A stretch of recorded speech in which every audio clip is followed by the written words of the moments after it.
Class 5 social science new SCERT text ബുക്കിലെ chapter 3 ആണ് പഠിപ്പിക്കാൻ പോകുന്നത്. തൊഴിൽ വൈവിധ്യങ്ങൾ. ചാപ്റ്റർ 1ഉം ചാപ്റ്റർ 2ഉം പ്രത്യേകിച്ച് പഠിക്കാനൊന്നുമില്ല. PSC എക്സാമിന് ഒന്ന് വായിച്ചു വിട്ടാൽ മതി. അത് ഞാൻ എടുത്തു തരാം. ചാപ്റ്റർ 3 തൊഴിൽ വൈവിധ്യങ്ങൾ. ഇത് ഒന്ന് വായിക്കാനേ ഉള്ളൂ. ഇമ്പോർട്ടൻ്റ് ആയിട്ടുള്ള ഭാഗം ഞാൻ എടുത്തു പറയാം. ഇതൊരു തൊഴിലിനെ പറ്റി പറയുന്ന ഒരു ചാപ്റ്ററാണ്. തൊഴിലിൻ്റെയൊക്കെ താഴോട്ട് വരുവാന്ന് ഇവിടെ ഒന്നും പഠിക്കാനൊന്നുമില്ല.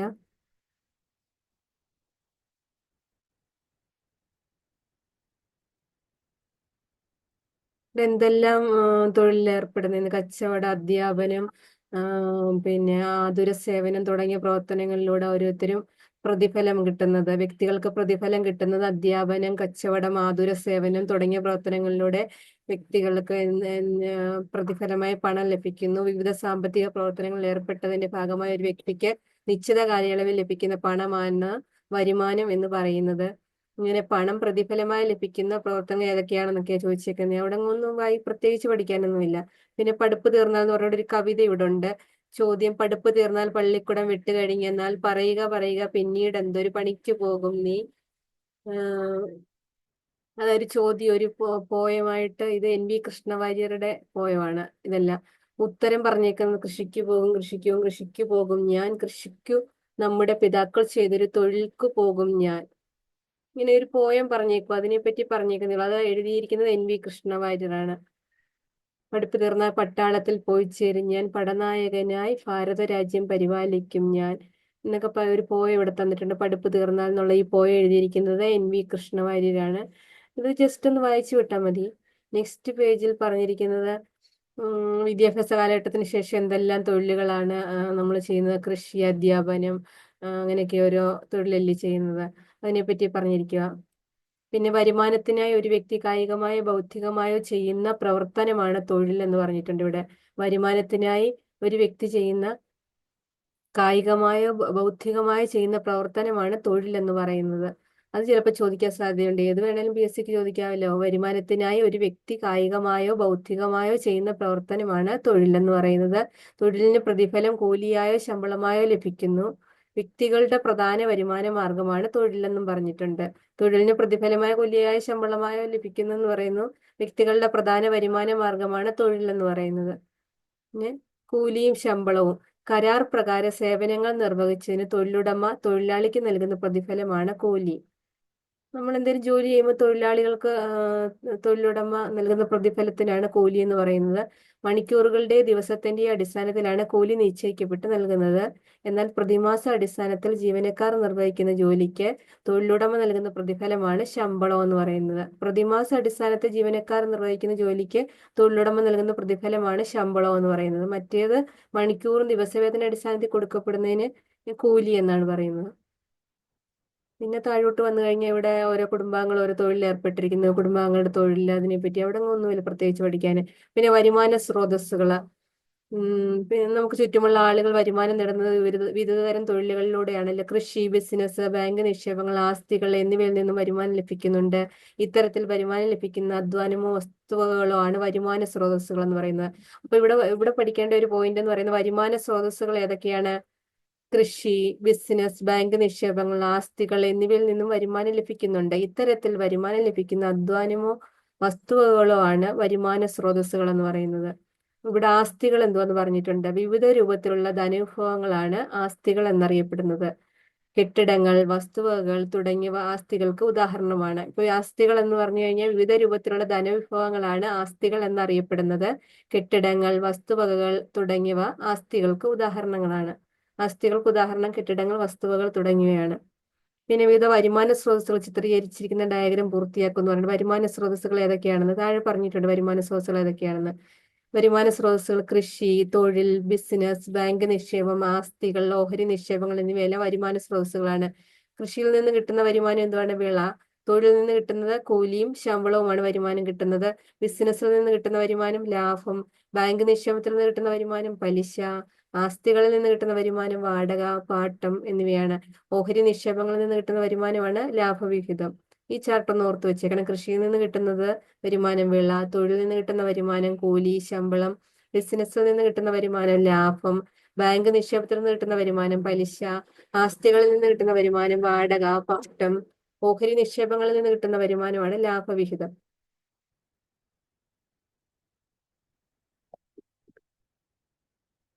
താഴോട്ട് വന്നു കഴിഞ്ഞാൽ വ്യക്തിഗത വരുമാനവും കുടുംബ വരുമാനവും എന്താണെന്നാണ് ഇവിടെ പറഞ്ഞിരിക്കുന്നത്. വരുമാന സ്രോതസ്സുകൾ വ്യത്യസ്തമായിരിക്കുന്നത് പോലെ അവയിൽ നിന്ന് ലഭിക്കുന്ന വരുമാനവും വ്യത്യസ്തമായിരിക്കും. ഒരു വ്യക്തിക്ക് തന്നെ വിവിധ സ്രോതസ്സുകളിൽ നിന്ന് വരുമാനം നേടാൻ കഴിയും.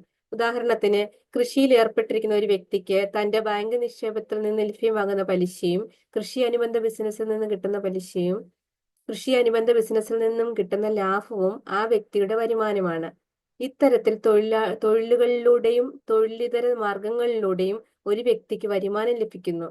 ഒരു വ്യക്തിക്ക് വിവിധ വരുമാന സ്രോതസ്സുകളിൽ നിന്ന് ഒരു നിശ്ചിത കാലയളവിൽ ലഭിക്കുന്ന ആകെ വരുമാനമാണ് വ്യക്തിഗത വരുമാനം എന്ന് പറയുന്നത്. വ്യക്തിഗത വരുമാനം എന്ന് പറഞ്ഞാൽ എന്താ? ഒരു വ്യക്തിക്ക് വിവിധ വരുമാന സ്രോതസ്സുകളിൽ നിന്ന് ഒരു നിശ്ചിത കാലയളവിൽ ലഭിക്കുന്ന ആകെ വരുമാനമാണ് വ്യക്തിഗത വരുമാനം എന്ന് പറയുന്നത്. വരുമാന സ്രോതസ്സുകൾ വ്യത്യസ്തമായിരിക്കുന്നത് പോലെ അവയിൽ നിന്ന് ലഭിക്കുന്ന വരുമാനവും വ്യത്യസ്തമായിരിക്കും. ഒരു വ്യക്തിക്ക് തന്നെ വിവിധ സ്രോതസ്സുകളിൽ നിന്ന് വരുമാനം നേടാൻ കഴിയും. ഉദാഹരണത്തിന്, കൃഷിയിൽ ഏർപ്പെട്ടിരിക്കുന്ന ഒരു വ്യക്തിക്ക് തന്റെ ബാങ്ക് നിക്ഷേപത്തിൽ നിന്ന് ലഭ്യമാകുന്ന പലിശയും കൃഷി അനുബന്ധ ബിസിനസ്സിൽ നിന്നും കിട്ടുന്ന ലാഭവും ആ വ്യക്തിയുടെ വരുമാനമാണ്. ഇത്തരത്തിൽ തൊഴിലുകളിലൂടെയും തൊഴിലിതര മാർഗങ്ങളിലൂടെയും ഒരു വ്യക്തിക്ക് വരുമാനം ലഭിക്കുന്നു. ഒരു വ്യക്തിക്ക് വിവിധ വരുമാന സ്രോതസ്സുകളിൽ നിന്ന് ഒരു നിശ്ചിത കാലയളവിൽ ലഭിക്കുന്ന ആകെ വരുമാനമാണ് വ്യക്തിഗത വരുമാനം എന്ന് പറയുന്നത്. ഇവിടെ പഠിക്കേണ്ട പോയിന്റ് വ്യക്തിഗത വരുമാനം എന്തെന്നാണ്. വ്യക്തിഗത വരുമാനം എന്ന് പറഞ്ഞു കഴിഞ്ഞാൽ ഒരു വ്യക്തിക്ക് വിവിധ വരുമാന സ്രോതസ്സുകളിൽ നിന്ന് ഒരു നിശ്ചിത കാലയളവിൽ ലഭിക്കുന്ന ആകെ വരുമാനമാണ് വ്യക്തിഗത വരുമാനം എന്ന് പറയുന്നത്.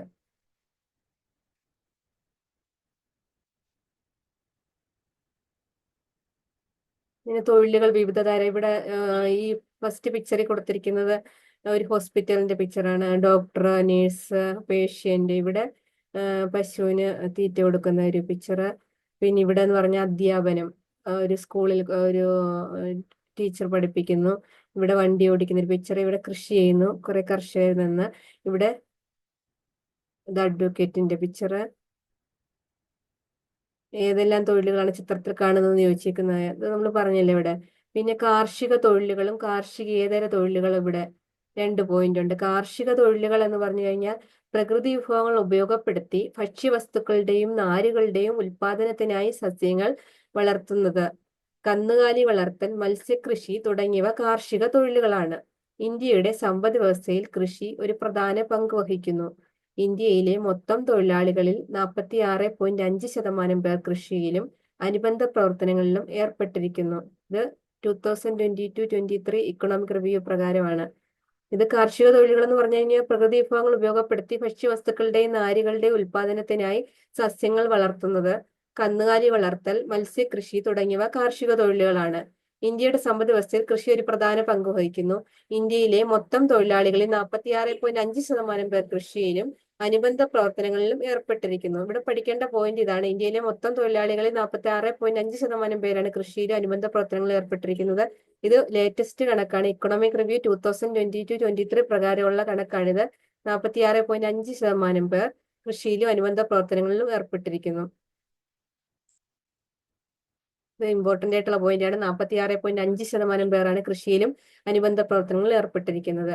പ്രകൃതി വിഭവങ്ങൾ ഉപയോഗപ്പെടുത്തി ഭക്ഷ്യവസ്തുക്കളുടെയും നാരുകളുടെയും ഉൽപാദനത്തിനായി സസ്യങ്ങൾ വളർത്തുന്നത്, കന്നുകാലി വളർത്തൽ, മത്സ്യകൃഷി തുടങ്ങിയ കാർഷിക തൊഴിലുകളാണ്. പിന്നെ കാർഷികേതര തൊഴിലുകൾ എന്ന് പറഞ്ഞു കഴിഞ്ഞാൽ കാർഷിക തൊഴിലുകളിൽ ഉൾപ്പെടാത്ത എല്ലാവിധ തൊഴിലുകളെയും കാർഷികേതര തൊഴിലായി പരിഗണിക്കാം. അപ്പൊ കാർഷിക തൊഴിലുകളിൽ ഉൾപ്പെടാത്ത എല്ലാവിധ തൊഴിലുകളെയും കാർഷികേതര തൊഴിലായി പരിഗണിക്കാം. വ്യാവസായിക അടിസ്ഥാനത്തിൽ ഉൽപാദനങ്ങൾ നിർമ്മിക്കുന്ന തൊഴിലുകളും വിവിധതരം സേവനങ്ങളും കാർഷികേതര തൊഴിലുകളാണ്. വ്യാവസായിക അടിസ്ഥാനത്തിൽ ഉൽപ്പന്നങ്ങൾ നിർമ്മിക്കുന്ന തൊഴിലുകളും വിവിധതരം സേവനങ്ങളും കാർഷികേതര തൊഴിലുകളാണ്.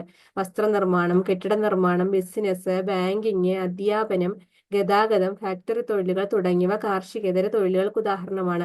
ഇവിടെ പഠിക്കേണ്ട ഒരു പോയിന്റ് എന്ന് പറഞ്ഞു കഴിഞ്ഞാൽ കാർഷികേതര തൊഴിലുകൾ എന്ന് പറഞ്ഞു കഴിഞ്ഞാൽ കാർഷിക തൊഴിലുകളിൽ ഉൾപ്പെടാത്ത എല്ലാവിധ തൊഴിലുകളെയും കാർഷികേതര തൊഴിലായി പരിഗണിക്കുക. വ്യാവസായിക അടിസ്ഥാനത്തിൽ ഉൽപ്പന്നങ്ങൾ നിർമ്മിക്കുന്ന തൊഴിലുകളും വിവിധതരം സേവനങ്ങളും കാർഷികേതര തൊഴിലുകളാണ്. ഉദാഹരണം എന്ന് പറഞ്ഞു കഴിഞ്ഞാൽ വസ്ത്രനിർമ്മാണം, കെട്ടിട നിർമ്മാണം, ബിസിനസ്, ബാങ്കിങ്, അധ്യാപനം, ഗതാഗതം, ഫാക്ടറി തൊഴിലുകൾ തുടങ്ങിയവ കാർഷികേതര തൊഴിലുകൾക്ക് ഉദാഹരണങ്ങളാണ്. ഇവിടാണ് ഇമ്പോർട്ടന്റ് ആയിട്ട് പഠിക്കേണ്ട ഈ പോയിന്റ് ആണ്. വസ്ത്രനിർമ്മാണം, കെട്ടിട നിർമ്മാണം, ബിസിനസ്, ബാങ്കിങ്, അധ്യാപനം, ഗതാഗത, ഫാക്ടറി തൊഴിലുകൾ തുടങ്ങിയ കാർഷികേതര തൊഴിലുകൾക്ക് ഉദാഹരണങ്ങളാണ്. കാർഷിക തൊഴിലുകളും കാർഷികേതര തൊഴിലുകളാണ് ഇവിടെ പറഞ്ഞിരിക്കുന്നത്. നെക്സ്റ്റ് പോയിന്റ് എന്ന് പറഞ്ഞു കഴിഞ്ഞാൽ കാർഷിക തൊഴിലുകളും കാർഷികേതര തൊഴിലുകളും അവരൊരു ചാർട്ടായിട്ട് വരച്ചിട്ടുണ്ട്. ഏതൊക്കെയാണ് കാർഷിക തൊഴിലുകൾ? നെൽകൃഷി, മത്സ്യകൃഷി, അങ്ങനെ കാർഷികപരമായിട്ടുള്ള എല്ലാ കൃഷികളും കാർഷിക തൊഴിലുകളിൽ പെടുന്നതാണ്. കാർഷികേതര തൊഴിലുകൾ ഏതൊക്കെയാണ്? മേളിൽ പറഞ്ഞ പോലെ കച്ചവടം, കെട്ടിട നിർമ്മാണം, ഞാൻ ഇവിടെ പറഞ്ഞിട്ടില്ലായിരുന്നോ? അധ്യാപനം, ഗതാഗതം, ഇവയെല്ലാം കാർഷികേതര തൊഴിലുകളാണ്. അടുത്ത് സ്വയം തൊഴിലിനെ പറ്റി ഈ ഒരു കുളത്തിൽ പറഞ്ഞിരിക്കുന്നു. സിബിയുടെ മാതാപിതാക്കൾ സ്റ്റാർ പിക്കിൾസ് എന്ന പേരിൽ അച്ചാർ യൂണിറ്റ് നടത്തി വരികയാണ്. സ്വന്തമായി തൊഴിലില്ലാതിരുന്ന സാഹചര്യത്തിൽ സർക്കാരിന്റെ സഹായത്തോടു കൂടി തുടങ്ങിയ ഈ തൊഴിൽ സംരംഭം ലാഭകരമായി മുന്നോട്ട് പോയിക്കൊണ്ടിരിക്കുന്നു. സിബിയുടെ കുടുംബത്തിന്റെ വരുമാന മാർഗം എന്നതിനൊപ്പം 10ഓളം കുടുംബങ്ങൾക്ക് ഈ സംരംഭത്തിലൂടെ തൊഴിൽ ലഭിക്കുന്നു. ഇത് സ്വയം തൊഴിൽ പദ്ധതിയാണ്. എന്തോ സ്റ്റാർ പിക്കിൾസ് എന്ന പേരിൽ ഒരു അച്ചാർ യൂണിറ്റ് നടത്തി വരികയാണ്. സ്വയം തൊഴിൽ പദ്ധതി ഇല്ലേ ഇത്? നമ്മുടെ നാട്ടിലൊക്കെ നടക്കുന്നില്ലയോ? ഏതെങ്കിലും തൊഴിലുടമയുടെ നിയന്ത്രണത്തിലല്ലാതെ സ്വതന്ത്ര സാമ്പത്തിക പ്രവർത്തനത്തിലൂടെ ഉപജീവനം നടത്തുന്നതിനെയാണ് സ്വയം തൊഴിൽ എന്ന് പറയുന്നത്. അപ്പൊ സ്വയം തൊഴിൽ എന്താണെന്ന് ചോദിച്ചു കഴിഞ്ഞാൽ എന്ത് എഴുതുന്നേ? സ്വയം തൊഴിൽ എന്താണെന്ന് ചോദിച്ചു കഴിഞ്ഞാൽ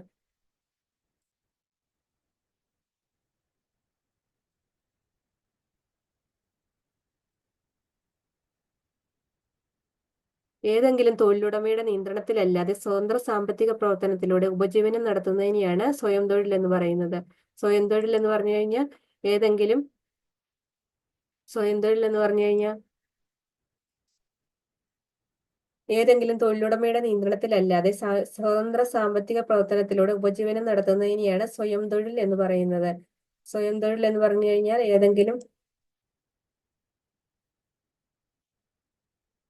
സ്വയം തൊഴിലിൽ ഏർപ്പെടുന്ന വ്യക്തി തന്റെ സംരംഭത്തിന്റെ ഉടമസ്ഥതയും അതേ അവസരത്തിൽ ഒരു തൊഴിലാളിയുടെ എല്ലാ ഉത്തരവാദിത്വവും നിർവഹിക്കുന്നു. സ്വയം തൊഴിലിൽ വ്യക്തികൾ കൂടുതലും ഒറ്റയ്ക്കാണ് അവരുടെ സംരംഭം കൈകാര്യം ചെയ്യുന്നത്. അതിൽ നിന്ന് ലഭിക്കുന്ന വരുമാനത്തിന്റെ പൂർണ്ണ അവകാശി സ്വയം തൊഴിൽ സംരംഭകർ മാത്രമായിരിക്കും. നിങ്ങളുടെ പ്രദേശത്ത് വ്യക്തികൾ ഒറ്റയ്ക്കോ കൂട്ടായോ നടത്തുന്ന പലചരക്ക് കടകൾ, തുന്നൽ കടകൾ, പലഹാരക്കടകൾ തുടങ്ങിയവ കാണാറില്ലേ? ഇതൊക്കെ സ്വയം തൊഴിൽ സംരംഭത്തിന് ഉദാഹരണങ്ങളാണ്. അപ്പൊ സ്വയം തൊഴിൽ സംരംഭത്തിന് ഉദാഹരണം എന്തൊക്കെയാ? പലചരക്ക് കടകൾ, തുന്നൽക്കടകൾ, പലഹാരക്കടകൾ എന്നിവ. വ്യക്തികൾ ഒറ്റയ്ക്കോ കൂട്ടായോ നടത്തുന്ന പലചരക്ക് കടകൾ, തുന്നൽ കടകൾ എന്നിവയെല്ലാം സ്വയം തൊഴിൽ സംരംഭത്തിന് ഉദാഹരണമാണ്. സ്വയം തൊഴിൽ എന്ന് പറഞ്ഞു കഴിഞ്ഞാൽ ഇവിടെ പറഞ്ഞിരിക്കുന്നത് ഏതെങ്കിലും തൊഴിലുടമയുടെ നിയന്ത്രണത്തിലല്ലാതെ സ്വതന്ത്ര സാമ്പത്തിക പ്രവർത്തനത്തിലൂടെ ഉപജീവനം നടത്തുന്നതിനെയാണ് സ്വയം തൊഴിൽ എന്ന് പറയുന്നത്. സ്വയം തൊഴിലിൽ ഏർപ്പെടുന്ന വ്യക്തി തന്റെ സംരംഭത്തിന്റെ ഉടമസ്ഥതയും അതേ അവസരത്തിൽ ഒരു തൊഴിലാളിയുടെ എല്ലാ ഉത്തരവാദിത്വവും നിർവഹിക്കുന്നു. സ്വയം തൊഴിലിൽ വ്യക്തികൾ കൂടുതലും ഒറ്റയ്ക്കാണ് അവരുടെ സംരംഭം കൈകാര്യം ചെയ്യുന്നത്. അതിൽ നിന്ന് ലഭിക്കുന്ന വരുമാനത്തിന്റെ പൂർണ്ണ അവകാശി സ്വയം തൊഴിൽ സംരംഭകർ മാത്രമായിരിക്കും. ഇതൊന്ന് വായിച്ചു വിട്ടാൽ മതി. സ്വയം തൊഴിൽ ചെയ്യുന്നത് അവർക്ക് തന്നെ അതിന്റെ ലാഭം കിട്ടുന്നത്. സ്വയം തൊഴിൽ ചെയ്യുന്നവർക്ക് സ്വന്തമായിട്ട് ചെയ്യുന്ന തൊഴിലാണ് സ്വയം തൊഴിൽ എന്ന് പറയുന്നത്.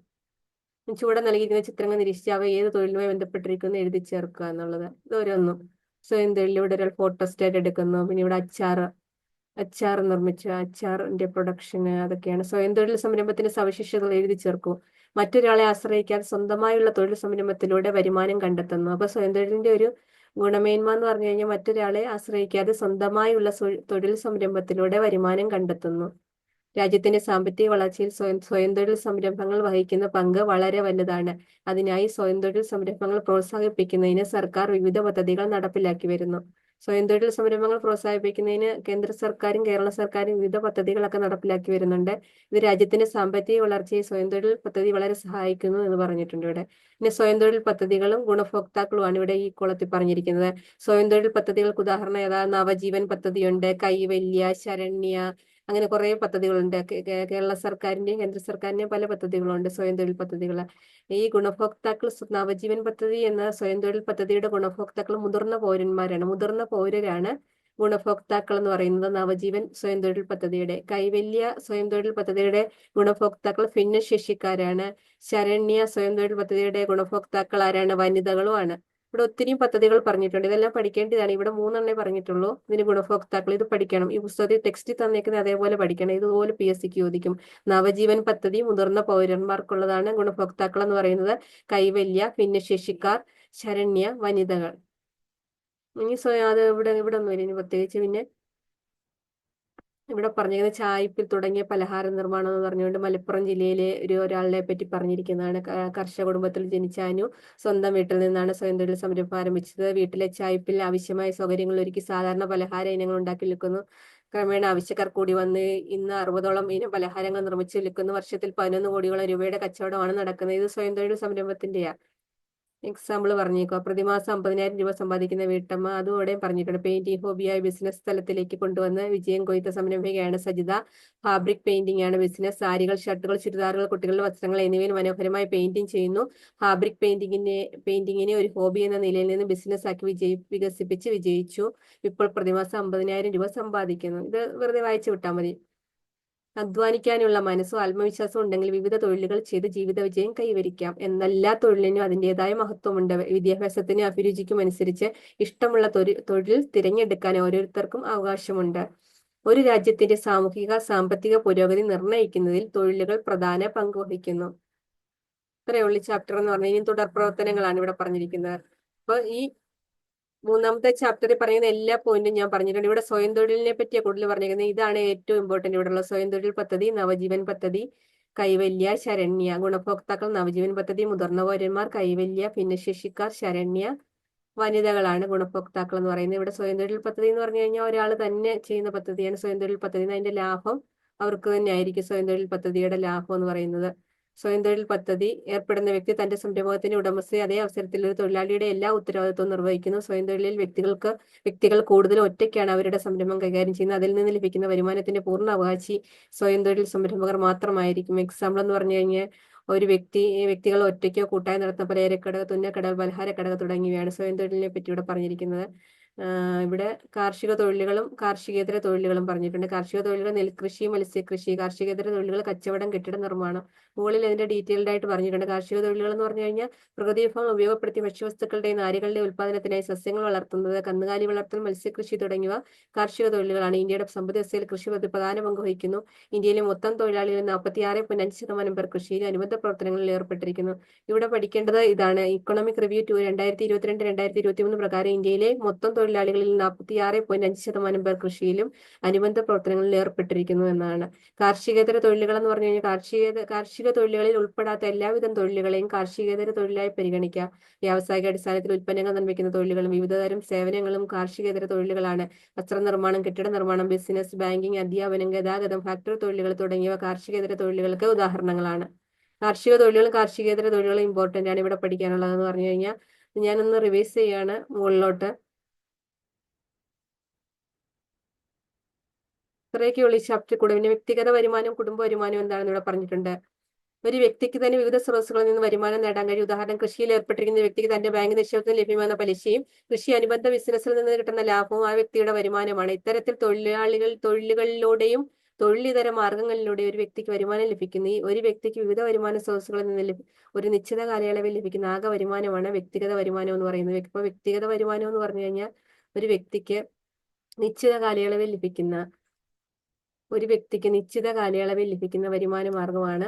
നിശ്ചിത കാലയളവിൽ ലഭിക്കുന്ന ആകെ വരുമാനമാണ് വ്യക്തിഗത വരുമാനം എന്ന് പറയുന്നത്. വ്യക്തിഗത വരുമാനത്തെ പറ്റിയാണ് ഇവിടെ പറഞ്ഞിരിക്കുന്നത്. കുടുംബ വരുമാനം എന്ന് പറഞ്ഞു കഴിഞ്ഞാൽ അറിയത്തില്ല. വ്യക്തി വരുമാന സ്രോതസ്സുകളെ പറ്റി ഇവിടെ പറഞ്ഞിരിക്കുന്നു. കൃഷിയിൽ നിന്ന് കിട്ടുന്ന വരുമാനം, വിള, തൊഴിലിൽ നിന്ന് കിട്ടുന്ന കൂലി, ശമ്പളം, ബിസിനസ്സിൽ നിന്ന് ലാഭം, ബാങ്ക് നിക്ഷേപത്തിൽ നിന്ന് പലിശ കിട്ടുന്ന വരുമാനം, ആസ്തികളിൽ നിന്ന് ലഭിക്കുന്ന വരുമാനം, വാടക അല്ലെങ്കിൽ പാട്ടോ, ഓഹരി നിക്ഷേപങ്ങളിൽ നിന്ന് ലഭിക്കുന്ന വരുമാനം ഏതാണെന്ന് വെച്ചാൽ ലാഭവിഹിതമാണ്. കുടുംബ വരുമാനം ഞാൻ പറഞ്ഞില്ല. ഒരു കുടുംബത്തിലെ അംഗങ്ങൾക്കെല്ലാം കൂടി ഒരു നിശ്ചിത കാലയളവിൽ ലഭിക്കുന്ന ആകെ വരുമാനമാണ് കുടുംബ വരുമാനം എന്ന് പറയുന്നത്. ഒരു കുടുംബത്തിലെ അംഗങ്ങൾക്കെല്ലാം കൂടി ഒരു നിശ്ചിത കാലയളവിൽ ലഭിക്കുന്ന ആകെ വരുമാനമാണ് കുടുംബ വരുമാനം എന്ന് പറഞ്ഞു കഴിഞ്ഞാൽ. വരുമാന സ്രോതസ്സുകളെ പറ്റി പറഞ്ഞിരിക്കുന്നത് ഇവിടെ തൊഴിലുണ്ട്, ബാങ്ക് നിക്ഷേപങ്ങളുണ്ട്, ആസ്തികള്,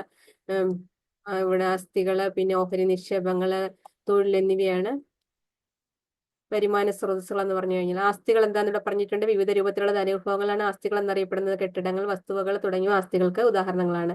വരുമാന സ്രോതസ്സുകളെ പറ്റി പറഞ്ഞിരിക്കുന്ന കൃഷി, ബിസിനസ്, ബാങ്ക് നിക്ഷേപങ്ങൾ, ആസ്തികൾ എന്നിവയിൽ നിന്ന് വരുമാനം ലഭിക്കുന്നുണ്ട്. ഇത്തരത്തിൽ വരുമാനം ലഭിക്കുന്ന അധ്വാനമോ വസ്തുവകളോ ആണ് വരുമാന സ്രോതസ്സുകൾ എന്ന് പറയുന്നത്. ഇവിടെ കൂലി ശമ്പളം എന്ന് പറഞ്ഞിരിക്കുന്നത് മണിക്കൂറുകളുടെയോ ദിവസത്തിന്റെയോ അടിസ്ഥാനത്തിലാണ് കൂലി നിശ്ചയിക്കപ്പെട്ട് നൽകുന്നത്. കൂലി അങ്ങനെ നൽകുന്നത്. എന്നാൽ പ്രതിമാസ അടിസ്ഥാനത്തിൽ ജീവനക്കാർ നിർവഹിക്കുന്ന ജോലിക്ക് തൊഴിലുടമ നൽകുന്ന പ്രതിഫലമാണ് ശമ്പളം എന്ന് പറയുന്നത്. കൂലി ശമ്പളം തമ്മിലുള്ള വ്യത്യാസം മണിക്കൂറുകളുടെ ദിവസത്തിന്റെ അടിസ്ഥാനത്തിൽ നൽകുന്ന കൂലിയും, എന്നാൽ പ്രതിമാസ അടിസ്ഥാനത്തിൽ ജീവനക്കാർ നിർവഹിക്കുന്ന ജോലിക്ക് തൊഴിലുടമ നൽകുന്ന പ്രതിഫലത്തിന് ശമ്പളം എന്നുമാണ് പറയുന്നത്. വരുമാനത്തിനായി ഒരു വ്യക്തി കായികമായോ ബൗദ്ധികമായോ ചെയ്യുന്ന പ്രവർത്തനമാണ് തൊഴിൽ എന്ന് പറയുന്നത്. അപ്പൊ തൊഴിൽ എന്ത് എന്ന് ചോദിച്ചു കഴിഞ്ഞാൽ വരുമാനത്തിനായി ഒരു വ്യക്തി കായികമായോ ബൗദ്ധികമായോ ചെയ്യുന്ന പ്രവർത്തനമാണ് തൊഴിൽ എന്ന് പറയുന്നത്. തൊഴിലിന് പ്രതിഫലം കൂലിയായോ ശമ്പളമായോ ലഭിക്കുന്നു. വ്യക്തികളുടെ പ്രധാന വരുമാന മാർഗമാണ് തൊഴിൽ. ഇവിടെ എൻ വി കൃഷ്ണവാര്യരുടെ പോയം ഇത് പറഞ്ഞത് നോക്കിയാൽ മതി. നിങ്ങൾ ജസ്റ്റ് ഒന്ന് പോസ്റ്റ് ചെയ്തിട്ട് ഈ പോയം ഒന്ന് നോക്കിയാൽ മതി. ഇപ്പൊ എന്തും ചോദിക്കും PSC എക്സാമിന്. ഇത് എൻ വി കൃഷ്ണവാര്യരുടെ പോയമാണ് പഠിപ്പ് തീർന്നാൽ എന്നുള്ളത്. ചോദ്യം ഉത്തരവായിട്ട് ചോദ്യം ഇവിടെ ചോദിക്കുന്ന ഉത്തരം 3 പേര് പറയുന്നതാ, 4 പേര്. ഒന്നാമൻ, രണ്ടാമൻ, മൂന്നാമൻ, നാലാമൻ എന്ന് പറഞ്ഞു. പഠിപ്പ് തീർന്നാൽ പള്ളിക്കുടം വിട്ട് കഴിഞ്ഞാൽ പറയുക പിന്നീട് എന്തൊരു പണിക്ക് പോകും നീ. ഇത് എൻ വി കൃഷ്ണവാര്യരുടെ പോയമാണ് പഠിപ്പ് തീർന്നാൽ. ഇത്രയേ ഉള്ളൂ ഈ ചാപ്റ്ററിൽ ഇത്രയേ ഉള്ളൂ. അല്ലാതെ പ്രത്യേകിച്ചൊന്നും ഒന്ന് വായിച്ചു വിട്ടാൽ മതി. ഇത് 5ാം ക്ലാസ്സിലെ സോഷ്യൽ സയൻസ് പാർട്ട് 1 ചാപ്റ്റർ 3 ആണ് ഇവിടെ എടുത്തിരിക്കുന്നത്. എല്ലാവർക്കും ഉപകാരപ്പെട്ടെന്ന് വിശ്വസിക്കുന്നു. ഈ ചാപ്റ്റർ മനസ്സിലായില്ലെങ്കിൽ ഒന്നുകൂടെ ഒന്ന് റിവൈസ് ചെയ്യാൻ നല്ലപോലെ പറഞ്ഞിട്ടുണ്ട് ഇതിനകത്ത്. Thank you.